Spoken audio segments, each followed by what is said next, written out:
हम मूव करेंगे इस चैप्टर के नेक्स्ट टॉपिक की तरफ। Topic number 12.3, friction a necessary evil. Friction एक बहुत जरूरी बुराई भी है। इसका मतलब क्या हुआ? यस, फ्रिक्शन हमारे लिए नेसेसरी भी है, जरूरी भी है, और हमारे लिए कहीं ना कहीं हमें लॉस भी देता है, हमें नुकसान भी करता है। तो हम इन दोनों चीजों के बारे में इस टॉपिक में पढ़ेंगे। But before that, if you चलिए हम देखते हैं कि फ्रिक्शन हमारे लिए नेसेसरी भी कैसे है और हमारे लिए बुरा भी कैसे है, हमें नुकसान भी कैसे पहुंचाता है। Recall now some of your experiences. Is it easier to hold a cooler और अ ग्लास टम्बलर? आपने मिट्टी का कूलर तो देखा ही होगा ना, या आप ग्लास जो पानी पीते हो जिससे आप उसे पकड़ के देखो, क्या पकड़ना आसान है? हाँ भाई, बिल्कुल आसान है। हम उसको पकड़ के आसानी से पानी पी सकते हैं। Suppose the outer surface of the tumbler is greasy. अब मान लो कि वही ग्लास जहां पर तुमने पकड़ा है, अगर वो बहुत ज्यादा चिकना हो जाए, ग्रीसी हो जाए, और has a thin layer of cooking oil on it, या अगर हम खाना बनाने वाला जो तेल होता है, सरसों का तेल या सोयाबीन का तेल, कोई भी ऑयल हमारे घर में हो, और अगर हम उसे ग्लास के सरफेस पर, जहां हमने ग्लास को पकड़ा है, अगर हमने वहां पर लगा दिया, वुड इट बिकम इजियर और more difficult to hold it? अब तुम बताओ, ग्लास को पकड़ना आसान हो गया या और ज्यादा डिफिकल्ट हो गया? भाई डिफिकल्ट हो गया। क्यों? क्योंकि ग्लास बहुत ज्यादा फिसल रहा है, बहुत ज्यादा स्लिप कर रहा है। यस, जस्ट थिंक, और यही सोचो कि would it be possible to hold the glass at all if there is no friction? अब सोचो भाई कि अगर तुम्हारे हाथ और ग्लास के बीच में फ्रिक्शन ही ना रहे, ग्लास आपके हाथ से स्लिप करता जाए, तो क्या आप ग्लास के पकड़ पाओगे? क्या आप ग्लास को आसानी से पकड़ पाओगे? बिल्कुल नहीं। तो फ्रिक्शन का सबसे पहला फायदा यह है कि हम ग्लास को, या मिट्टी के कुल्हड़ जिसमें हम चाय पीते हैं, हम उसको पकड़ पाते हैं आसानी से, क्योंकि हमारे हाथ और उस ग्लास के बीच में क्या है? फ्रिक्शन है। समझ में आया? अब हम बढ़ेंगे आगे नेक्स्ट पैराग्राफ की तरफ। Recall also how difficult it is to move on a wet muddy track. अब जो लोग गांव से होंगे वो जानते होंगे यार कि गांव की पगडंडियों पर चलना, बरसात के मौसम में जो कच्चे रोड होते हैं गांव के, वो इतने ज्यादा स्लीपी हो जाते हैं, वहां पर लोग इतने ज्यादा फिसलते हैं ना कि बहुत ज्यादा मुश्किल हो जाता है उस रोड पर चलना। और वेट मार्बल फ्लोर, अगर आपके घर में टाइल्स हैं, अगर आपके टाइल्स पर ऑयल गिर जाए या उस पर पानी गिर जाए, वो किसी तरीके से गीला हो जाए, तो क्या आप आसानी से उस फ्लोर पर चल पाओगे? बिल्कुल नहीं। क्यों? क्योंकि आपके पैर और फ्लोर के बीच में फ्रिक्शन नहीं होगा, और जहां फ्रिक्शन नहीं होगा, आप स्लिप कर जाओगे, गिर जाओगे, मोटू सेठ सड़क पर लेट। मस्त जोक मारा रे, ये हंस रे हलकट हंस। समझ गए? Can you imagine how being able to walk it all if there were no friction? अब तुम सोचो भाई, अगर हमारे पैर और रोड के बीच में फ्रिक्शन नहीं होता, तो क्या आप चल पाते? बिल्कुल नहीं चल पाते। You could not write with pen और pencil if there were no friction. चलो ये सारी चीजें तो छोड़ो, आप जो पेन से पेपर पे लिखते हो ना, अगर फ्रिक्शन नहीं होता तो आपका पेन पेपर पे स्लिप कर जाता, आप एक भी वर्ड नहीं लिख पाते। ये ऐसा कैसे हो जाता भैया? आपने देखा होगा कि पेन जो होता है, पेन के सबसे ऊपर एक छोटा सा बॉल होता है, और जब वही बॉल जब पेपर के टच में आता है तो फ्रिक्शन क्रिएट होता है और वो बॉल मूव करने लगता है, जिससे जो अंदर की इंक होती है वो पेपर पर लिखाने लगती है। तो अगर बॉल मूव करेगा नहीं, फ्रिक्शन नहीं होगा, तो बॉल मूव नहीं करेगा, बॉल मूव नहीं करेगा तो इंक पेपर पर छपेगा नहीं, और हम किसी भी वर्ड को लिख नहीं पाएंगे। समझ गए? When your teacher is writing with chalk, अब अपने टीचर की ही बात देख लो, अपने टीचर को देखा ही होगा ना, जब वो चॉक से लिख रहे हो ब्लैक बोर्ड पे, तो ध्यान से देखो, its rough surface rubs off some chalk particles which stick to the blackboard. यहां पर क्या बताया गया है? यहां पर बताया गया है कि जब आपके टीचर चॉक से ब्लैक बोर्ड पे लिखते हैं ना, तो आपने देखा होगा कि कभी आप अपने हाथों से ब्लैक बोर्ड को टच करो, ब्लैक बोर्ड पूरी तरीके से चिकना नहीं होता, वो थोड़ा थोड़ा रफ होता है, थोड़ा थोड़ा खुरदुरा होता है, जिसकी वजह से जो चौक के पार्टिकल्स होते हैं ना, छोटे छोटे। आपने चौक के पार्टिकल्स को तो देखा ही होगा, जहां ब्लैक बोर्ड से आपका टीचर लिखता है, आप उसके नीचे देखो बहुत सारे व्हाइट व्हाइट पार्टिकल्स गिरे हुए होते हैं, तो वो चौक के पार्टिकल्स होते हैं। तो जब आपका टीचर चौक को ब्लैक बोर्ड में रब करता है, रगड़ता है, कुछ लिखने की कोशिश करता है, तो जो आपके चौक के पार्टिकल्स है ना, वो स्टिक कर जाते हैं, चिपक जाते हैं उस ब्लैक बोर्ड से, जिसकी वजह से उस काले काले बोर्ड पे सफेद सफेद व्हाइट व्हाइट वर्ड हमें दिखाई देने लग जाते हैं। तो अब समझ में आया, अगर फ्रिक्शन नहीं होता तो आप ना तो पेन से पेपर पे लिख पाते, ना तो आपका टीचर चौक से ब्लैक बोर्ड पे लिख पाता, ना तो आप ग्लास को पकड़ पाते, और क्या क्या नहीं हो सकता। अगर फ्रिक्शन ना हो तो और कौन कौन सी प्रॉब्लम होगी हमें, चलो आगे पढ़ते हैं। If an object started moving, भाई अगर फ्रिक्शन ना हो ना, तो अगर कोई भी ऑब्जेक्ट अगर चलना स्टार्ट कर देगा तो वो रुकेगा ही नहीं। यस यस यस, अगर आप बॉल को बैट से मार दो, हिट कर दो, और अगर कोई फील्डर उसे रोकने वाला ना हो ना, तो वो बॉल आपका ग्राउंड पार कर जाएगा, आपका डिस्ट्रिक्ट, आपका स्टेट, आपका इवन भारत छोड़ के वो बॉल किसी दूसरे देश में चला जाएगा, अगर फ्रिक्शन ना हो। क्यों? क्योंकि फ्रिक्शन का मतलब क्या होता है भाई, फ्रिक्शन, अगर कोई एक चीज किसी दूसरी चीज के ऊपर चल रही है, तो वो फोर्स जो उस चलती हुई चीज को रोकता है, उसे हम फ्रिक्शन कहते हैं। समझ गए? तो अगर फ्रिक्शन नहीं है तो वो चीज रुकेगी नहीं, और ये देश छोड़ के वो बॉल कहीं और यूएसए, कनाडा, न्यूयॉर्क घूमती रहेगी, ठीक है, वर्ल्ड टूर कर लेगी। Had there been no friction between the tyres of the automobiles and the road. अब देखो, आपने देखा ही होगा यार कि जो गाड़ियों के टायर्स होते हैं, ठीक है, रबर के टायर्स होते हैं, और जो रोड होता है उनके बीच में बहुत ज्यादा फ्रिक्शन होता है। इसीलिए हम गाड़ियों को चला पाते हैं, हम गाड़ियों को टर्न कर पाते हैं, जहां पर भी टर्निंग आती है हम गाड़ियों को टर्न कर लेते हैं। क्यों? क्योंकि टायर और रोड के बीच में क्या है, फ्रिक्शन है। They could not be started, अगर टायर और उस रोड के बीच में फ्रिक्शन नहीं होता तो ना तो गाड़ी स्टार्ट होती, ना तो गाड़ी रुक पाती, ना तो हम किसी भी दिशा, किसी भी डायरेक्शन में अपनी गाड़ी को मोड़ पाते। क्यों? क्योंकि भाई टायर क्या होता है, रोड से चिपक के चलता है, और अगर रोड से टायर चिपक के नहीं चलेगा तो क्या होगा, स्लिप करेगा, हम मोड़ेंगे कहीं और, हमारी गाड़ी मुड़ जाएगी कहीं और, लो भाई खाई में कूद गए, हम कहीं पर लड़ भिड़ गए। तो फ्रिक्शन ना होने से नुकसान भी बहुत ज्यादा है, ठीक है। You could not fix a nail on the wall, जो हम लोहे की कील अपने दीवार में करते हैं ना, मतलब अंदर डालते हैं ताकि हम हैंगर वैंगर बना सके, अपने कपड़े उपड़े टांग सके।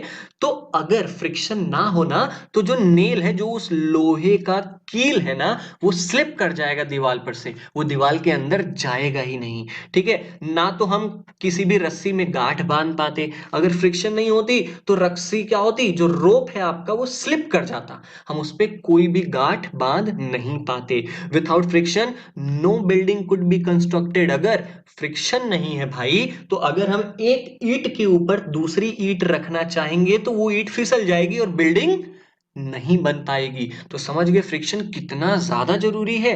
तो आई थिंक आपने कॉन्सेप्ट समझ लिया होगा। एक बार बस इस चैप्टर को दोबारा पढ़ लेना, ना समझ में आए तो बोलना, ठीक है। चलो आगे हम बढ़ेंगे भाई। अब ये लड़की है, लड़की के बारे में हम बाद में देखेंगे। ये जूते देखो, ये जूते देखो घिस जाते हैं, हमारे हमारे जूते पुराने हो जाते हैं। ये जो अंदर के ये जो सोल्स दिख रहे हैं आपके, कभी कभी क्या होता है ना, इन सोल्स में भी होल हो जाता है अंदर। कैसे हो जाता है, हम रोड पर इस जूते को पहन के इतना ज्यादा चल चुके हैं ना, कि हमारा जो जूता है वो घिस जाता है फ्रिक्शन की वजह से। समझ गए? समझ में आ चुका होगा अब आपको। चलो अब हम आगे चलेंगे नीचे इस फिगर के भाई, और क्या हो रहा है यहाँ पर। On the other hand friction is an evil too. अब अगर दूसरी तरफ हम देखें ना, तो फ्रिक्शन हमारे लिए काफी नुकसान भी करता है, हमें काफी मतलब ऐसे कह सकते हो लॉस भी करवाता है। कैसे करवाता है भैया, चलो हम पढ़ते हैं। It wears out the materials whether they are screws, ball bearings और soles of the shoes. Friction सबसे बड़ा नुकसान हमें क्या देता है, चाहे वो लोहे की कील हो, चाहे वो बॉल बेरिंग्स हो। बॉल बेरिंग क्या होती है, आपने देखा होगा गाड़ियों के पहियों में ऐसा ऐसा कुछ बॉल बेरिंग्स लगता है। आपके मशीन, जो पानी देने वाली मशीन होती है ना गांव में, उसमें भी बॉल बेरिंग्स का यूज होता है, मोटर में बॉल बेरिंग्स का यूज होता है, ठीक है। तो ये बार बार घिसते घिसते ना, चाहे लोहे की कील हो, चाहे बॉल बेरिंग्स हो, चाहे हमारे इस जूते का जो ये निचला वाला हिस्सा है जिसे हम सोल कहते हैं, ये घिसते घिसते क्या हो जाते हैं, ये लोग खराब हो जाते हैं, वॉर्न आउट हो जाते हैं। समझ गए? You must have seen worn out steps of foot over bridges eight railway station. तुमने देखा होगा कि फ्रिक्शन की वजह से, दैट मीन्स कि आपने रेलवे स्टेशन पे जो ओवर ब्रिजेस होते हैं उनको देखा होगा आपने, लोग उन ओवर ब्रिजेस पर इतना चल देते हैं ना कि वो ओवर ब्रिज जो होती है वो खराब हो जाती है, वो घिस जाती है। क्यों? क्योंकि भाई फ्रिक्शन की वजह से। अगर लोगों के पैरों के और उस ओवर ब्रिज के बीच में फ्रिक्शन नहीं होता तो वो ओवर ब्रिज कभी भी खराब ही नहीं होता। क्यों? क्योंकि भाई हमारा पैर उस ओवर ब्रिज पे रगड़ाता है, रब करता है, और जब रब करता है तो कई सालों बाद वो ओवर ब्रिज क्या हो जाएगा, खराब हो जाएगा। तो ये कुछ नुकसान भी है हमारे, अगर फ्रिक्शन है तो कुछ उसका फायदा भी है और कुछ कुछ उसका क्या है, नुकसान भी है। ठीक है, चलो अब हम आगे बढ़ेंगे। Friction friction can also produce heat. भाई फ्रिक्शन जो होती है वो हीट भी प्रोड्यूस कर सकती है। अगर हम दो चीजों को एक दूसरे में रगड़े ना तो हीट प्रोड्यूस हो जाती है। देखो, जो पहले के आदि मानव लोग थे ना, वो क्या करते थे, आपने देखा ही होगा, पहले के लोग दो पत्थरों को रगड़ के उसमें फ्रिक्शन क्रिएट करते थे और हीट पैदा हो जाती थी, उसमें से आग जल जाती थी विगोरसली। अब देखो, आप इसको चेक भी कर सकते हो। कैसे? Vigorously rub your palms together for a few minutes, how do you feel? अपने दोनों हाथों को ना ऐसे ऐसे ऐसे ऐसे बहुत तेजी से रब करो, रगड़ो, और फिर अपने फेस पे रखो। क्या आपको हीट महसूस हो रही है? यस, महसूस हो रही है। क्यों? क्योंकि अगर हम दोनों हाथों को रगड़ रहे हैं, रब कर रहे हैं, तो हमारे दोनों हाथों के बीच में क्या क्रिएट हो रहा है, फ्रिक्शन। और जहां फ्रिक्शन है वहां पर हीट है। समझ गए? आई थिंक समझ गए होंगे। When you strike a match stick against the rough surface it catches fire. तुमने देखा होगा माचिस की तीली को, जैसे ही तुम उस माचिस के डिब्बे में जो बगल में फास्फोरस लगा होता है रेड कलर का, जब उस पे आप रब करते हो तो फ्रिक्शन क्रिएट होता है, और जब फ्रिक्शन क्रिएट होता है उस माचिस की तीली में क्या लग जाता है, आग लग जाता है। तो इस पैराग्राफ में हमने ये समझा भाई कि फ्रिक्शन से हीट भी प्रोड्यूस हो सकती है। काफी एग्जांपल्स हैं, जैसे rubbing of match stick in match box में जब हम मैच स्टिक को रब करते हैं, रगड़ते हैं, तो आग जल जाती है। तो ये एक एग्जांपल ही है कि फ्रिक्शन हीट भी प्रोड्यूस कर सकता है। ठीक है, you might have observe that the jar of a mixer becomes hot when it is run run run run run run कहाँ गया भाई, yes, run for a few minutes. You can cite various other examples in which friction produces heat. आपने mixer देखा होगा अपने घरों में, जो मिक्सर का ऊपर वाला डब्बा होता है जिसमें हम किसी चीज को रख के मिक्स करते हैं। अगर हमने मिक्सर को थोड़ा कुछ मिनट तक, 2-4 मिनट तक लगातार चला दिया ना, तो वो जो ऊपर का जार होता है वो गर्म हो जाता है। क्यों? क्योंकि उस जार और मिक्सर के बीच में फ्रिक्शन क्रिएट हो रहा है। समझ गए? तो ये भी एक एग्जांपल है कि फ्रिक्शन हीट प्रोड्यूस कर सकता है। In fact when a machine is operated, heat generated causes much more wastage of energy। अब देखो, आपका जो फैक्ट्रीज में मशीन लगी होती है, मशीन में बड़े बड़े ऐसे कुछ बैरिंग्स लगे होते हैं। ये बैरिंग्स एक दूसरे में घिसते हैं और फ्रिक्शन क्रिएट होता है, जिसकी वजह से क्या होता है, काफी ज्यादा हीट एनर्जी प्रोड्यूस होती है। और जितना ज्यादा हीट एनर्जी प्रोड्यूस होगी तो भाई वो वेस्ट ही तो होगी ना, उसका हम क्या करेंगे, कुछ नहीं कर पाएंगे। तो फ्रिक्शन की वजह से हमारा जो वेस्टेज ऑफ एनर्जी भी होता है। मशीन्स को चलाने में फ्यूल भी ज्यादा लगेगा, मतलब अगर मशीन हमारा कोयले से चल रहा है तो फ्रिक्शन की वजह से ज्यादा कोयला लगेगा। ठीक है, चलो आगे हम चलेंगे कि we shall discuss the ways of minimising friction in the following section. हम आगे आने वाली टॉपिक्स में ये पढ़ेंगे कि हम फ्रिक्शन को कैसे घटा सकते हैं और हम फ्रिक्शन को कैसे बढ़ा सकते हैं। जहां जरूरत हो वहां आप फ्रिक्शन को घटा लो, जहां जरूरत हो आप वहां पर फ्रिक्शन को बढ़ा लो। तो now start. Now our next topic is topic number 12.4, increasing and reducing friction। हम फ्रिक्शन को कैसे घटा सकते हैं, हम फ्रिक्शन को कैसे बढ़ा सकते हैं। अपने जरूरत के अनुसार ना हम फ्रिक्शन को घटा भी सकते हैं, हम फ्रिक्शन को बढ़ा भी सकते हैं। कैसे, हम वो इस टॉपिक में पढ़ेंगे। As you have seen in the previous section, friction is desirable in सब सिचुएशन। हम जानते हैं, हमने अभी पीछे पढ़ा कि फ्रिक्शन ना हो तो हमारे लिए बहुत ज्यादा दिक्कतें हो जाएंगी। फ्रिक्शन कहीं कहीं बहुत ज्यादा जरूरी है। जैसे अगर हम पेन पेन से पेपर में लिखना चाहते हैं तो वहां पर भी फ्रिक्शन बहुत ज्यादा जरूरी है। अगर हम रोड पर चलना चाहते हैं तो वहां पर भी फ्रिक्शन बहुत ज्यादा जरूरी है। अगर हम अपनी गाड़ियों को रोड पर चलाना चाहते हैं तो वहां पर भी फ्रिक्शन बहुत ज्यादा जरूरी है। लेकिन कहीं कहीं फ्रिक्शन जरूरी नहीं होता, हमें वहां पर फ्रिक्शन को कम करना पड़ता है। तो इन दोनों चीजों को हम इस टॉपिक में देखेंगे। Have you ever thought why the sole of your shoe is grooved? क्या आपने कभी सोचा है आपके जो जूते का जो निचला हिस्सा होता है, जो सोल होता है, देख रहे हो ये जूता है, ये इसमें क्यों ऐसी ऊबड़ खाबड़ सी ग्रूविंग की गई है? ग्रूविंग का मतलब क्या होता है? ग्रूविंग का मतलब होता है नाली बना देना, नाली जैसी कोई चीज। देख रहे हो आप यहां पर ये छोटे छोटे गोले, और ये क्या है? ये सरफेस को, जो जूते का निचला वाला हिस्सा होता है, इसको खुरदुरा बना देते हैं, इसको रफ बना देते हैं। और जब सरफेस रफ हो जाएगा तब ये शूज, तब ये जूता जब रोड पर चलेगा, हमारे पैरों में पहन के जब हम इसे चलेंगे रोड पर, तो ये फ्रिक्शन प्रोवाइड करेगा रोड और जूते के बीच में। और जहां पर फ्रिक्शन होगा तो हम फिसलेंगे नहीं और आसानी से चल पाएंगे। ठीक है, तो यहां पर यही बताया गया है कि क्यों जूतों के सोल्स को उबड़ खाबड़ बनाया जाता है। क्यों बनाया जाता है? It is done to provide the shoes better grip on the floor, ताकि हमारी जो जूते का सोल है, जो हमारे जूते का एकदम नीचे वाला हिस्सा है ना, वो जमीन के साथ एकदम चिपक के चल सके, ग्रिप बना के चल सके, और हम फिसले ना। So that you can move safely, ताकि आप एकदम आराम से, एकदम सुरक्षित तरीके से आप मूव कर सको, आप बिल्कुल ना फिसलो। इसलिए हमारे शूज में क्या की जाती है? ग्रूविंग की जाती है। समझ गए? Similarly the treaded tyres, cars, trucks and bulldozers provide better grip with the ground. Same ऐसे ही जो कार और ट्रक्स, ट्रैक्टर्स के जो ये देख रहे हो टायर होते हैं ना, जो ट्रेडेड टायर्स का मतलब क्या होता है? ट्रेडेड का मतलब होता है सर्कुलर टायर्स। जो कार, बुलडोजर्स, ट्रक और ट्रैक्टर्स की जो ये सर्कुलर टायर्स होती है ना, उनमें भी आप देख रहे हो ये ग्रूविंग की गई है। ये नाली के जैसे बहुत उबड़ खाबड़ सा सरफेस है इसका, देख रहे हो ना? ये नीचे है, ये ऊपर है, नीचे है, ऊपर है। ऐसा क्यों किया जाता है?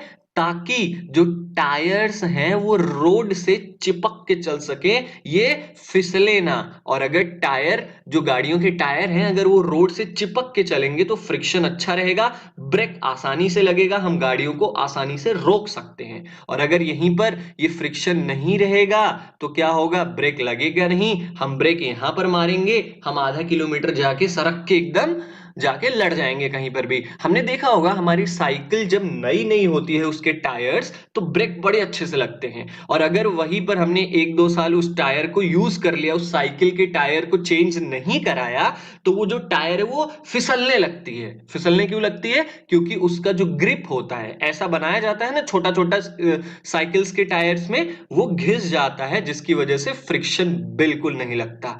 तो समझ गए? तो बहुत ज्यादा जगह तो जरूरी भी है, जैसे जूतों में फ्रिक्शन को बढ़ाने के लिए ग्रूविंग की जाती है, टायर्स में फ्रिक्शन को बढ़ाने के लिए इसके सरफेस को काफी इररेगुलर बनाया जाता है। समझ गए? अब हम आगे चलेंगे। We deliberately increase friction by using brake pads in the brake system of bicycle and automobiles। हमने देखा है जो हमारी साइकिल हो गई या जो बाइक्स हो गई, उनके ब्रेक्स में ना रबड़ लगी होती है, जिसे हम ब्रेक पैड कहते हैं। ये रबड़ जैसे ही रिम के साथ टच में आती है, ये तुरंत गाड़ी को रोक देती है। कैसे रोक देती है? When you are riding a bicycle, the brake pads do not touch the wheels। अब देखो, जब तुम साइकिल चला रहे हो तब तो तुम ब्रेक को दबाते नहीं हो। जब तुम ब्रेक को नहीं दबाओगे तो जो ब्रेक पैड्स लगे होते हैं, पहले ये जान लो कि ब्रेक पैड्स क्या होते हैं। ये देखो, ये है पहिया, पहिए के इधर ऊपर आप देख रहे हो एक ब्लैक कलर की क्या लगी हुई है? ये आप अपने साइकिल पे भी देखोगे तो एक ब्लैक कलर की क्या लगी हुई होती है? रबड़ लगी हुई होती है। ठीक है, तो जब हम साइकिल चलाते हैं तो जो ये रबड़ है, ये रिम के साथ टच में नहीं आता। लेकिन जैसे ही हम ब्रेक को दबाते हैं, ब्रेक लीवर को दबाते हैं ना, तो ये पैड्स हैं रबड़ के, वो तुरंत रिम को अरेस्ट कर लेते हैं, रोक देते हैं। जिसकी वजह से जो रिम घूम रहा था अब तक, जब तक हमारी साइकिल चल रही थी, जैसे ही हमने ब्रेक लगाया, ये जो रबड़ का पैड है ये रिम से जाके टच हो गया और रिम को रोक लिया इसने। कैसे? क्योंकि ये जो रबड़ है और ये जो रिम है इनके बीच में फ्रिक्शन क्रिएट हो गया, और जहां पर फ्रिक्शन क्रिएट हो जाता है वहां पर चीजें ऑटोमेटिकली रुक जाती हैं। चलो हम और भी एग्जांपल्स लेते हैं। द व्हील स्टॉप्स मूविंग, हमने देखा कि बाईसाइकिल के जैसे ही हम ब्रेक का यूज करते हैं तो जो ब्रेक पैड्स होता है जो रिम के एक तरफ लगा हुआ होता है ना, वो तुरंत रिम से जाके We deliberately increase friction by using brake pads in the brake system of bicycles and automobiles. हमने देखा है जब हम साइकिल चलाते हैं या आपने बाइक में भी देखा होगा, आपने साइकिल में देखा होगा यार कि साइकिल में एक ब्रेक पैड लगा होता है। ब्रेक पैड क्या होता है? देखो ये है, ये साइकिल का पहिया है और साइकिल के पहिए के ऊपर एक छोटा सा ब्लैक कलर का रबड़ लगा होता है। आप अपनी साइकिल में जाकर देखो, आपको दिखेगा। ये रबड़ क्या करता है, जैसे ही रिम के साथ टच होता है ना, ये तुरंत रिम को रोक लेता है। रिम का मतलब समझ रहे हो, ये जो गोलाकार रिंग है ना, इसी को रिम कहते हैं, ठीक है। ये जैसे ही रबड़ रिम के साथ टच में आता है, ये तुरंत साइकिल को रोक देता है, ठीक है। और इस वजह से हम कह पाते हैं कि हमारी साइकिल जैसे हमने ब्रेक लगाया तो वो रुक गई, ठीक है। When you are riding a bicycle, चलो देखो हम आपको बताते हैं ये पूरा प्रोसेस कैसे होता है। जब आप साइकिल चला रहे होते हो ना, तो जो ब्रेक पैड्स होते हैं, जो ये पहियों के इस तरफ ये जो काले कलर की चीज लगी है, ये रबड़ की होती है, इसको हम ब्रेक पैड कहते हैं। जब हम साइकिल चलाते हैं तब तो ये ब्रेक पैड रिम के साथ टच में नहीं रहता और इसलिए हमारी साइकिल आसानी से चलती रहती है, क्योंकि वहां पर बिल्कुल फ्रिक्शन नहीं होता। लेकिन when you press the brake lever, लेकिन जैसे ही तुम ब्रेक को दबाते हो, these pads arrest the motion of the rim, जो ये रबड़ के पहिए है ना, वो तुरंत इस रिम के साथ चिपक जाते हैं। जैसे ही चिपक जाएंगे तो ये इस रिम के मोशन को अरेस्ट कर लेंगे, रोक लेंगे, और इस वजह से जो रिम अभी तक मूव कर रही थी वो तुरंत रुक जाती है। द व्हील स्टॉप्स मूविंग, और इस तरीके से साइकिल के जो पहिए हैं वो चलना बंद हो जाते हैं जब हम ब्रेक को लगाते हैं। तो समझ गए, साइकिल में या मोटरसाइकिल में या कार्स में ब्रेक को लगाने के लिए किसकी जरूरत पड़ती है? फ्रिक्शन की जरूरत पड़ती है। अगर फ्रिक्शन ना हो तो हम अपने साइकिल में ब्रेक नहीं लगा पाएंगे, ठीक है। चलो आगे चलते हैं। You might have seen that kabaddi players rub their hands with soil for better grip of their opponents. तुमने देखा होगा कि जो कबड्डी प्लेयर्स होते हैं, जो लोग कबड्डी खेलते हैं, वो अपने हाथों को ना मिट्टी से रगड़ते हैं। वो जमीन से, ग्राउंड से मिट्टी उठाते हैं, अपने दोनों हाथों से रब करते हैं, रगड़ते हैं, ताकि जो अपोनेंट से आने वाला बंदा है, जो उस तरफ से इनके पाले में आ रहा है, उसको आसानी से पकड़ ले, ठीक है। और वो इनके हाथों से क्या करे, सरक ना जाए, इनके हाथों से स्लिप ना कर जाए, ठीक है। तो मिट्टी रगड़ने से क्या होता है, फ्रिक्शन और ज्यादा इंक्रीज हो जाता है, और जब फ्रिक्शन इंक्रीज हो जाएगा तो हमारा जो पकड़ होगा वो किसी चीज पर बहुत ज्यादा मजबूत होगा। समझ गए? आपने भी तो ऐसा किया होगा यार, अगर आपका हाथ फिसलता है तो आपने मिट्टी लगा ली होगी या पाउडर लगा लेते हो ताकि हमारा हाथ फिसले ना। जो जिम्नास्ट होते हैं, जो जिम जाते हैं लोग,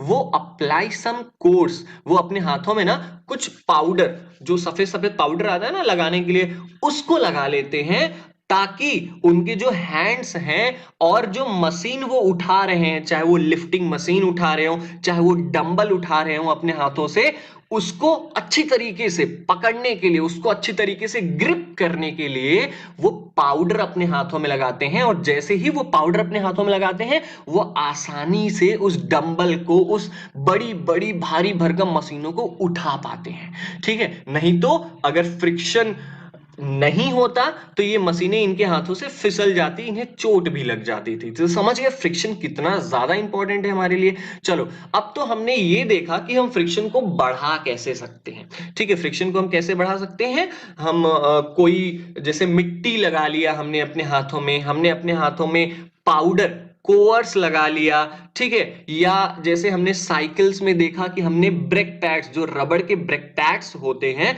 उनको जैसे ही टच में आता है रिम की, वो रोक देता है गाड़ियों के।